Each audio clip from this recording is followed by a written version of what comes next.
Together with our prayer, we're also giving tzedakah, and we're praying Hashem.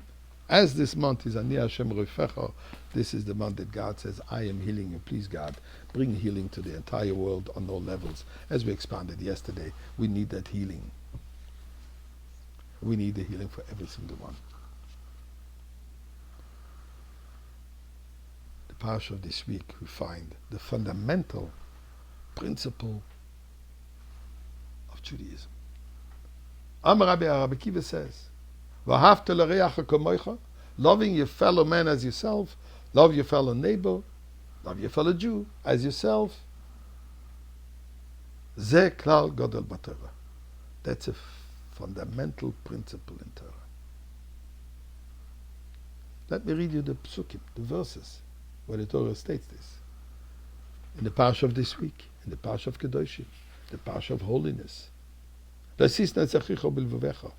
shall not hate your brother in your heart. You shall surely rebuke your fellow, but you shall not bear a sin on his account. Then the Torah continues in verse 18. Interesting, 18 chai. That's what life is all about. You should neither take revenge, and you should not bear a grudge against the members of your people. And then it says, you should love your neighbor as yourself. I am the Lord. What means not taking revenge, or what means not bearing a grudge? So Rashi says, it's very practical, very concrete. So-and-so came and asked me, I asked so-and-so, please lend me $10. Sorry, I can't.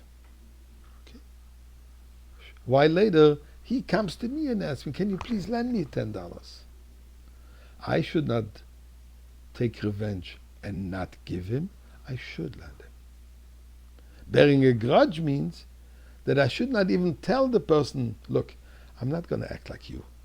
I know you didn't give me, but I will give you. That's bearing a grudge. In other words, all along this time you have this feeling of animosity against this other person who did not do you the favor when you needed it. Says the Torah, you cannot bear a grudge, you cannot have that feeling of hatred, of animosity. And then says the Torah, you should love him as yourself. So let's go back over here for a moment of not taking revenge and not bearing a grudge. Is that always true? Now here is a very surprising piece of Talmud.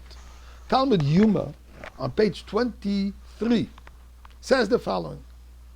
Kol Talmid Chacham, any sage, any wise man, any learned individual, she'einu noikim v'noiter kenochash, that doesn't take revenge and doesn't bear a grudge like a snake, Einoi Talmid Chacham, is not considered, is not a sage, is not a wise man, is not a learned man. And what does it mean? We just learned the pasuk. It is forbidden to take revenge. It is forbidden to bear a grudge.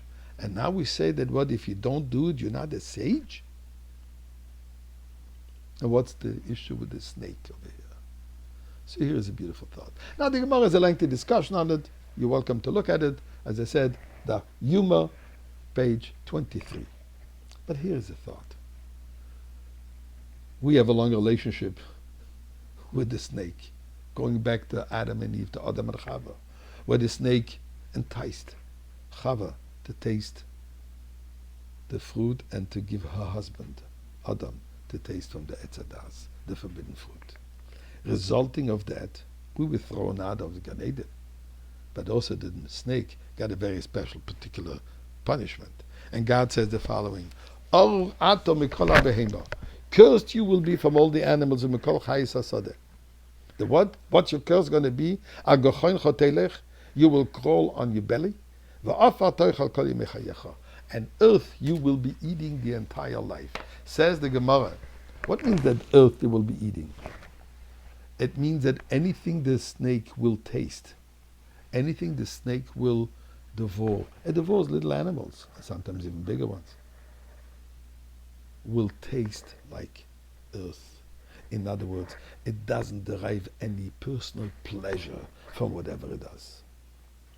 Says the Gemara, the Talmud Chacham that sees something is wrong needs the rebuke. But how do you do it? Do it tasteless, meaning tasteless, that you don't get any pleasure out of it. Understanding it's not about you, it's about God. Why do we need to love everyone? Because if life is about God and not about me, then I can love everybody else. Says the Talmud also, the Talmud Chacham, his actions has to be one, that it should always be permeated with the reality. It's not about me, it's about God.